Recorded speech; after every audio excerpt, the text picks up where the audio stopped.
ሰላም ጤና ይስጥልን የብሩክ ቲዩብ ተከታታዮች፣ ዛሬ የጉዟችን መገኛ የሆነው በተለምዶ ስሙ ሰሜት በኖርማል ስሙ ግን ሰሚው ቅዱስ ጊዮርጊስ ቤተክርስቲያን ይሆናል። የዛሬው የጉዟችን መገኛ ምክንያት ደግሞ ይህ ቤተክርስቲያን ከነበረበት ታድሶ ሰፋ ወዳለ ቦታ ሊቀየር ስለሆነ ለዛ መግቢያ እንዲሆን አጠር ያለች ምስል ብቻ ነው የምናቀርበው። ይህ ቤተክርስቲያን በጣም እድሜ ጠገብ ነው። ከዚህ በፊትም በታሪክ የምታውቁ እና የድርሻችሁን የራሳችሁን ኃላፊነት እንድትወጡ የበረከቱ ተሳታፊ እንድትሆኑ ለማገዝ ትንሽ መግቢያ የምትሉ ምስል ብቻ ነው የምናቀርበው። አሁን ያለነው ጃራ ገዶ ቅዱስ ጊዮርጊስ ቤተክርስቲያን ላይ እንገኛለን። ይህ ከጀርባ የምትመለከቱት ቤተክርስቲያን ነው። መልካም ቆይታ።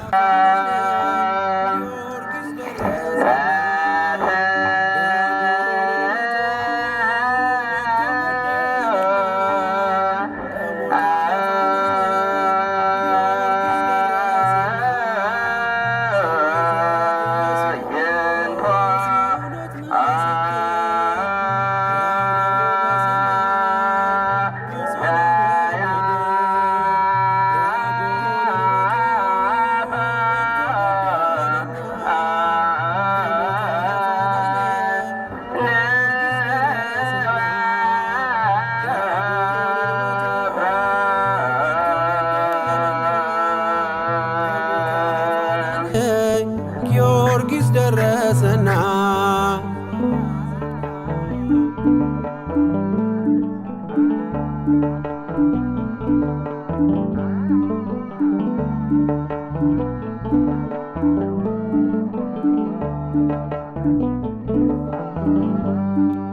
የሐዘን ማዕበል እንዳያንገላታኝ ታምር ሰሪው ሰማዕት ፈጥኖ አረጋጋኝ። በእግዚአብሔር ጣዕም በፍቅሩ ተጠምዷል። ይህን ዓለም ንቆ በክብር አጊጧል። ወፍጡነ ረድኤት ቅዱስ ጊዮርጊስ ፈጥነ የምትደርስ ከአውሎ ነፋስ ስም የተጠራ የኢትዮጵያ ገበዝ አድናት ሀገሬን ስሜ መምህር ጌታቸው ተስፋ ይባላል። እንግዲህ ይህ ጥንታዊ ደብር እንግዲህ አባቶች እንደሚነግሩን በ1267 ዓመተ ምህረት በአጼ አግባ ጽዮን ዘመነ መንግስት እንደተመሰረተ ይናገራል። አባቶቻችን እንግዲህ ብዙ ጊዜ ታሪኩን ይነግሩናል። በዚህ እንግዲህ ጥንታዊ ቤተክርስቲያን ጥንታዊነቱን የሚመሰክሩ ብዙ እጽዋት አሉ። ለምሳሌ እነ ወይራ፣ ቁልቋል፣ ጽድ የመሳሰሉት ብዙ እጽዋት አሉ። በዙሪያውም በሽበት እንትን ያሉ ናቸው። በጣም ብዙ ግዙፍ የሆኑ እጽዋት አሉ። እንግዲህ ይህን ቦታ ያስመሰረቱት አባቶቻችን ሲነግሩን አቶ አይቶኝ ክርስትና ስማቸው ተክለ ማርያም እና ባለቤታቸው መስቀል ክብራ የሚባሉ በቤተ ክርስቲያን ውስጥ ያደጉ ቤተ ክርስቲያንን እያገለገሉ እንደነበሩ ይናገራሉ። አንዳንድ ሊቃውንት ደግሞ ታቦተ ሕጉ የመጣው ከኢየሩሳሌም ነው። ይህም የመጣው ቶራ በምትባል እንስሳት ተጭኖ ወደዚህ እንደመጣና አሁን ቤተ መቅደሱ ካለበት በስተ ምስራቅ በኩል ባለው ቦታ ላይ አውሎ ንፋስ ገብቶ እንግዲህ እዚህ ላይ አውሎ ንፋስ እያሳያቸው ወደ ላይ እየቦለነ ያን አይተው አባቶች ሄደው ሲያዩት ቶራ በምትባል እንስሳት ተጭኖ ታቦተ ሕጉን እንዳገኙትና ያንንም ተቀብለው ቤተክርስቲያኑን በዚህ እንደመሰሩት አንዳንድ አባቶች ይናገራሉ። እንግዲህ ጥንታዊ ቤተክርስቲያን ብዙ ታምራትን በማድረግ ላይ ይገኛል። እንግዲህ ሰማዕቱ ቅዱስ ጊዮርጊስ ብዙ ታምራትን እዚህ አሁን አጸዱ ብዙ ሰዎች እየመጡ ይሰርቁ ነበር። ለምሳሌ አንድ ጊዜ ሰርቀው ሲሄዱ ወደ መርጅ መጣው ከመርጅ ቀበሌ መጣው ሰርቀው ጽድ ይዘው ሲሄዱ መንገዱ ጠፍቶባቸው ወደ በቆሎ ፍለጋ እንደሄዱ እና ከዛ በኋላ የት እየሄዱ ነው ሲባሉ አይ እኔ ወደ መርጅ እየሄድኩ ነው ብለው አባቶች እንደገና መልሰው እንዳመጧቸው ታሪኩ ይነግረናል። እንዲያውም በዚህ ሙሃይ ቀይ የሚባሉ አንዲት ቀቢ እንደነበሩና ጦጣ አለ።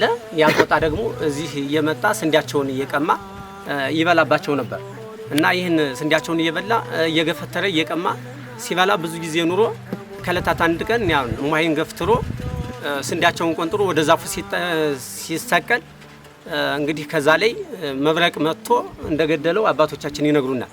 እና ይህን የመሰሉ ብዙ ታሪክ አሉት። እንግዲህ ጥቅጥቅ ባለ ደን የተከበበ ነው። ይሄ ቦታ በተራራማው ቦታ ላይ ይገኛል። እንግዲህ ስፋቱ 27.5 እንግዲህ ካሬ ሜትር ስፋት እንዳለው ይነግሩናል። ሄክታር ማለት ነው። 27.5 ሄክታር እንዳለው እንግዲህ በጥናት የተረጋገጠ ነው። በዚህም ውስጥ ከ88 በላይ የእጽዋት ዝርያ አይነቶች አሉ። ከ32 በላይ እንግዲህ የእንስሳት ዝርያዎች አሉ። እነዚህ ለምሳሌ ነብር በጣም ለማዳ የሚመስልና በቤተ ልሔም አካባቢ የማይጠፋ ነው እና ብዙ ይህን በጥናት እንግዲህ ዶክተር አለማየሁ ዋሴ የሚባሉ አንድ ተመራማሪ እጽዋቱን ዝርያውን 88 መሆኑን ጥናት ያጠኑ ናቸው። አሁን ይህ ደብር እንግዲህ ዙሪያውን በአጥር ታጥሯል። ያው ፍሎሬስታ የሚባል ድርጅት ዶክተር አለማየሁ ዋሴ የሚመሩት በዚያ አማካኝነት ዙሪያውን በአጥር ታጥሮ ይገኛል። አሁን ይህ ደብር እንግዲህ ጥንታዊ እንደመሆኑ ከ700 ዓመት በላይ እንዳስቆጠረ ሁሉ እንግዲህ ይህ ደብር ውስጡ በድሮ እንደተሰራ የድሮ አባቶች እንደሰሩት እንዳስቀመጡት ያው ይገኛል። በዚህ ምክንያት አሁን ብዙ ጊዜ አባቶች ሲነግሩን 2 ጊዜ ቃጠሎ ደርሶበት ነበር። አንድ ጊዜ ከቆማ ተነስታ ቆቅ በክንፏ እሳት ይዛ መጣ እዚያ አርፋ እንደተቃጠለ ይነግሩናል። በተለይም በ1965 ዓመተ ምህረት ምክንያቱ ባልታወቀ ሁኔታ ቤተክርስቲያኑ እንደተቃጠለና ታቦተ ሕጉ የሚገኝበት ቦታ ብቻ በከፊል እንደተገኘና ይህንንም ታቦተ ሕጉን ከአዳማ ሚካኤል የመጡ አቶ መንጌ ጉሌ የሚባሉ ምዕመን ታቦተ ሕጉን አውጥተው ለአባቶች እንደሰጧቸውም አባቶቻችን ይነግሩናል። ይህም የተቃጠለው የካቲት 8 ለ9 አጥቢያ እለት ነው በ1965 ዓመተ ምህረት በዚህ እንደሆነ አባቶቻችን ይነግሩናል። ይህ ቦታ ከዛ በኋላ እንደገና ተመልሶ አሁን ባለበት ላይ ተሰርቶ ይገኛል። ይህም አሁን ቤተክርስቲያኑ ውስጡ በጣም ጠባብ ስለሆነ ቅኔ ማይሌቱም በጣም ጠባብ ነው። ለቅኔ ማይሌት በተለይ በክብረ በዓል ምእመናን መጥተው እንዳያስቀድሱ ውስጥ ላይ ገብተው ስጋው ደሙን ለመቀበል ጠባብ ከመሆኑ የተነሳ በጣም ይቸገራሉ። ቤተክርስቲያኑም ጥንታዊ ከመሆኑ አንጻርና ብዙ ታምራትን ከማድረጉ አንጻር እንግዲህ ብዙ ምእመናን ወደዚህ ይጎርፋል። በተለይም ጥር 18 ብዙ ምእመናን ስለሚመጡ ውስጥ ላይ እንግዲህ ገብተው ለማስቀደስ ቤተክርስቲያኑ ጠባብ ስለሆነ አሁን ለወደፊት ያው እንግዲህ ቤተክርስቲያኑ መሰራት አስፈልጓል።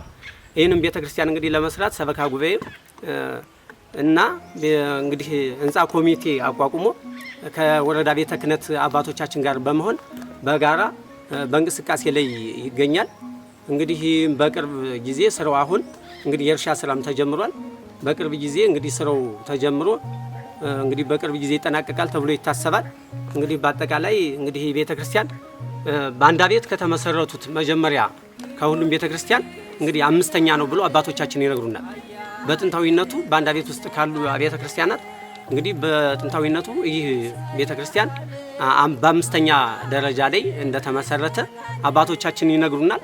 ይህም ቦታ እንግዲህ በተለያየ ምክንያት እንግዲህ ወደዚህ እየመጡ ምእመናን በጸበልም አለው በጸበሉ ምክንያት ብዙ እየተፈወሱ ይገኛሉ። ከዚህም ቤተ ክርስቲያን ብዙ ጽድ እየወሰዱ ብዙ የተሰሩ ቤተ ክርስቲያኖች አሉ። ለምሳሌ እነ አዳማ በንወስድና አዳማ ሚካኤል እነ ገነተ ማርያም እነዚህ አሁን ጽዱ ከዚህ እየተቆረጠ እየሄደ ቤተክርስቲያኑ ለነዚያ ቤተክርስቲያኖችም ጭምር እንግዲህ አደራውን እየተዋጣ ሲኖር የነበረ ቤተክርስቲያን ነው።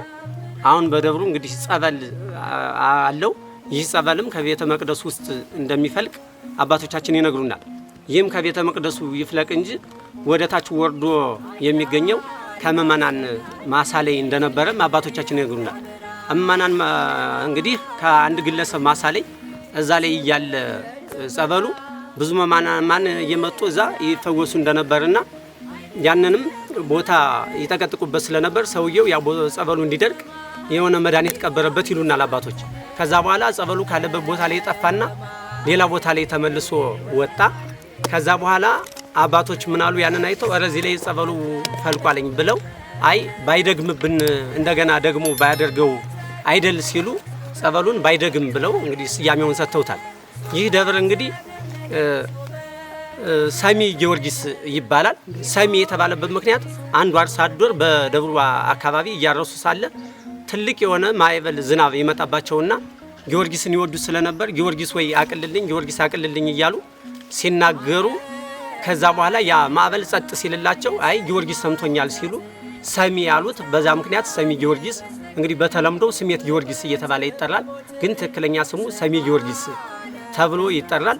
እንግዲህ አባቶቻችን ሲነግሩን ከዚህ አንስቶ በ1985 ዓመተ ምህረት በብፁዕ ወቅዱስ አቡነ መርቆሬዎስ አማካኝነት ደብሩ እንግዲህ ተደብሮ ደብረ ሰላም ሰሚ ጊዮርጊስ ተብሎ ተሰይሟል።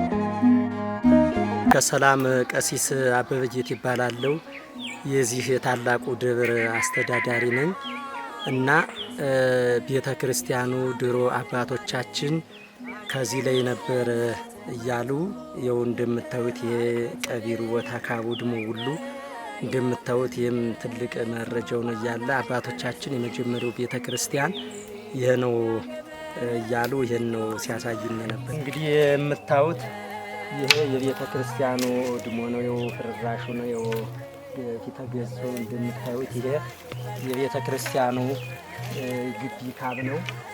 ይሄ ደግሞ ይኸው በዚህ ተየ የምታዩት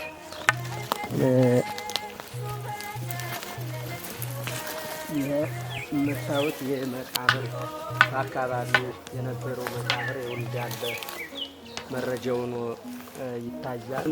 ስንት አባቶች ቅዱሳኖች ደብሩን ትልቅ እንደመሆኑ ነባር እንደመሆኑ ስንት ቅዱሳኖች ያረፉበት ቦታ የቅዱሳን አጽም የተቀበረበት ይሄ የምታዩት መካነ መቃብሩ ነው። ከዚህ ከ1277 በፊት ቤተ እግዚአብሔሩ ከዚያ ተይ ነበር የነበረው ወዲያ በኋላ ጊዜ በ1277 ከዚህ ሲመሰረት ይችንን የደግ ቦታ ናት ተብራ ተዘላ ይች ማድበይቱ ትባላለች። የደግ ቦታ ነው የምትባለው። ይች የደግ መጸለያ ናት። ይች ምናምን ጽድም እንደውም በዚህ እዚህ ትልቅ ጽድ አለ። እሱ ራሱ ያ ማይጸንቱ የሚነከው ጽዱ የደጎች ቦታ እየተባለ ጽዱ ዛሬም አለ። አሁን ጽዱ በቃ እና ይች የደጎች መዘዋወሪያ ናት እየተባለ ያው ተዘሎ በዚህ ነው የሄደ እዚያ ቤተ እግዚአብሔር የተጀመረ የተመሰረተ አያለ መሸጋደል ጊዮርጊስ አያለ መሸጋደል ገባሬተ አምር ኮከበ ክብር ገባሬተ አምር ኮከበ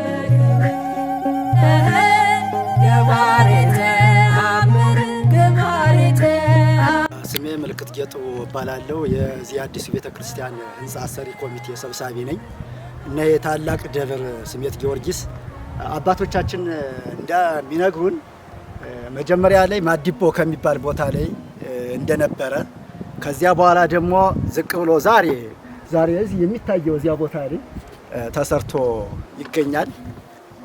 አሁን ደግሞ በአዲስ ያ ቤተክርስቲያኑ ጥንታዊ እንደመሆኑ መጠን ጠባብ ነው፣ ለመዘዋወሪያ ስለሚያስቸግር በአዲስ እዚህ ቦታ ላይ ይሄ ጫካ ነበር፣ መቃብር ነበር እዚህ አካባቢ። ይሄን ሁላ በመሳሪያ አስቆፍረን አጽድተነዋል ቦታውን። አሁን የሚሰራ ቤተክርስቲያኑ አዲስ ቤተክርስቲያን ዘመናዊ ቤተክርስቲያን ነው። እዚህ ላይ ነው እዚህ የሚሰራው ቤተክርስቲያን የጊዮርጊስ አማኞችና የተወላጅ የሆናችሁ ማናቸውም ሰው በዚህ ቤተክርስቲያን ግንባታ ላይ ያላችሁን ድጋፍ እንድታደርጉልን በዚሁ ጥሬን አስተላልፋለሁ። ምናልባት እንዳትምታቱ እና በአዲስ አበባ ያለ ንዑስ ኮሚቴ በእነሱ ስም የተከፈተ ባንክ አለ፣ ንግድ ባንክ ነው። እዚህ እንደገና በአቢ ኮሚቴው በደብሩ የተከፈተ ባንክ አካውንት አለ። ሳትምታቱ ሁሉም የደብሩ ማስተሪያ አካውንቶች ስለሆኑ በቻላችሁ መጠን ሙያ ያላችሁ በሙያችሁ፣ ገንዘብ ያላችሁ በገንዘባችሁ እንድታግዙን በሰማይቱ ስም ጥሪያችን እናስተላልፋለን። የጀመርነው 2011 ጥቅምት 16 ቀን ነው እና የጸበል ተአምር ሲሰራ የቆየ ነው። ዕውራን አብርቷል። አንደኛ ሌባ የመጣ የዓይነ ስውር ሻሸመኔ ከፈረንጆች ዘንድ ዳ የዓይንሽ ብሌን ተቃጥሏል ተብላ ወደ ሀገሯ ከዚህ መጣ። ያች ልጅ በጸበሉ ተጠመቀች።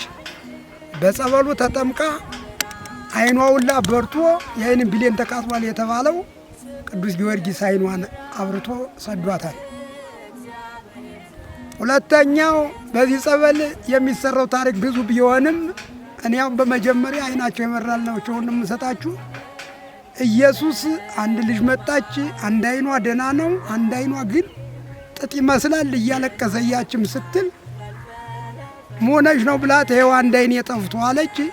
ያችም አይዞሽ የጊዮርጊስ አምላክ እያለ በዚህ ጸበል እንደምትፈወሽ አምላክሽን እመኝ የሚታመን አምላክ አለና አልኳት። ያችም ልጅ ከዛ አይኗ በርቶ ስለቷን እዛ እንደዛኛው ሁኖላት መጣለኝ።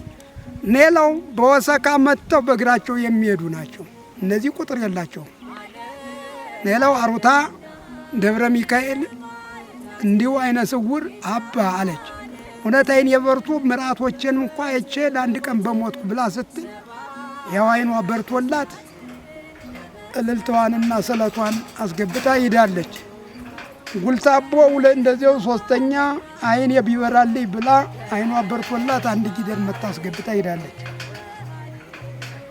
ሌላው በበይ ሰሞኑ በአብይ ጾም ሁለት አንድ ከጎጃም የመጣች አይኗ በርቶላት፣ ሁለት እሱ ማልጌ ጽዮን ከተተከለችው አዲስ ቤተ ክርስቲያን የመጣ ወጣት ልጅ አይኑ በርቶለት እንዲሁም ምስክሩን ተናግሮ ወዷል። በዘንድሮ ዕለት አይናቸው የበሩ ብዙ ቢሆንም እኒህም ለመረጃ የተሰጧቸው ሲሆኑ ሌላው ኩርትም የሆኑት ቁጥር የሌላቸው በዚህ ጸበል ተፈውሰዋል። ካንደበት ወጥቶ እንደ ሐርፈትል ፈጥነ የምትደርስ ማማ ላይ ፈረስ የኢትዮጵያ ገበዝ ቅዱስ ጊዮርጊስ